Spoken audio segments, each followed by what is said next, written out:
परमात्मा है, उन्हीं में हम रहते हैं। परमात्मा ही हमारा परम धाम है, घर है। तो आप कह सकते हैं परमात्मा को तो हमने देखा नहीं और उनमें हम रहते हैं, इस बात पर हमको भरोसा नहीं, तो क्या करें? तो अपने आप में रहें, ये भी घर में ही रहना है। अपने आप में क्या है कि हम सब जानते हैं, हमारे सामने सामने सब कुछ बदल गया। शरीर बदल गया, इंद्रियों की शक्ति बदल गई और परिवार बदल गया, परिस्थितियां बदल गई, साथी बदल गए, सामान बदल गया, सब कुछ बदल गया। पर हम वो के वो ही हैं। बचपन में हमारे जो साथी थे वो आज नहीं है, बचपन में जो सामान था वो आज नहीं है। लेकिन इनको जानने वाला मैं हूं। तो जानने वाला जो होता है वो कभी न बदलने वाला होता है, तभी वो जान रहा है। मान लीजिए कि बचपन में कोई मोहनलाल था और अब उसकी जगह सोनलाल आ गया, तो कैसे जानेगा? इसका अर्थ होता है कि हम कभी न बदलने वाले और सदा रहने वाले, और ये सब कुछ बदलने वाला है। तो जो सदा रहने वाले हम हैं, वही हमारा घर है। ये शरीर है, ये हमारा घर नहीं है। ये ईंट का मकान, ईंट पत्थर का बना, ये हमारा घर नहीं है। हमारा घर तो वो हमारा अपना स्वरूप है, जिसमें हम हर समय रहते हैं। जो न बदलने वाला है वो अपना घर है। तो ये बात लेकर के स्वामी जी महाराज ने उस सत्संगी बहन से कहा कि माता जी अपने घर में रहो, घर में। बाहर भटकते हुए तो अनादिकाल से भटक रहे हैं। कितना समय हो गया इसको।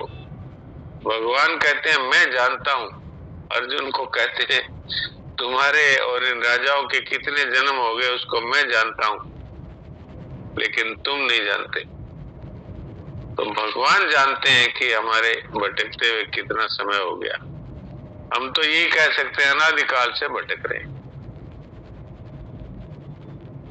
तो अब ये भटकना तभी मिटेगा जब हम अपने घर में रहेंगे। नहीं तो जितने घर पकड़ेंगे वो घर तो सब बदल जाएंगे, छूट जाएंगे और हम भटकते ही रहेंगे। अब कितने शरीरों को हमने अपना घर माना, कितने परिवारों को अपना घर माना, कितनी ईंट पत्थर की दीवारों को अपना घर माना, कितने बिल अपना घर बिल माना, और कितने घोंसले को अपना घर माना। जब पक्षी बने तो घोंसले को घर माना, चूहा बने तो बिल को, सांप बने तो बिल को घर माना, और मनुष्य बने तो ये ईंट पत्थरों के मकान को घर माना, या फिर घास फूस की झोपड़ी को घर माना। लेकिन वास्तविक घर है, उससे हम कभी भी भटक नहीं सकते। और हमने ही मान लिया दूसरे घरों को अपना घर, तो फिर अब भगवान क्या करें? राजा का बेटा है वो भिखारी बन गया। और इसके लिए एक दूसरा उदाहरण भी आता है कि एक सिंह का बच्चा है, उस अपने झुंड से बिछड़ करके बकरियों के झुंड में मिल गया। अब वो भी मैं करता है।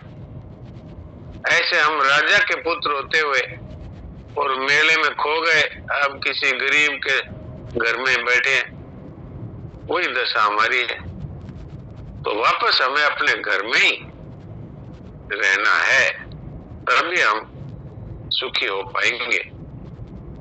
हरिओम जी, आपको कुछ बोलना है तो बोलिए।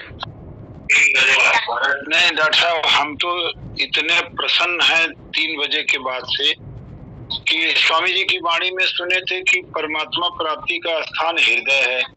और हम हृदय में रहते हैं, ये भाव शरीर में हृदय रहता है। ये जो दुख करता है, ये डॉक्टर साहब लोगों का हृदय अलग से जिसको रिप्लेस भी कर देते हैं, लेकिन भाव शरीर में जो हृदय है वहाँ भगवान का पता है। तो ये वाला जो अपना घर है, हृदय में प्राप्ति स्थान, जहाँ भगवान हम दोनों रहते हैं, तो ये एक सबसे बढ़िया पता मिल गया कि माता जी अपने घर में रहा करो। तो जैसे ये कहा गया कि हे नाथ मैं आपको भूलूं नहीं, ऐसे इसको भी विवेक का आदर हमेशा रखना है कि महापुरुष ने हमको हमारे घर का पता बता दिया कि अपने घर में रहा करो। तो ये मेरे लिए बहुत अच्छी बात आज मिल गई। अब आपने विशेषता से बता भी दिए कि कितने कितने घरों में रह के आए हैं, स्वभाव में पड़ा हुआ है। तो ये मनुष्य जीवन में ही संभव है अपने घर का पता जानना। तो वो आज हम लोगों को मिल गया घर का पता, अब उसी घर में रहना है।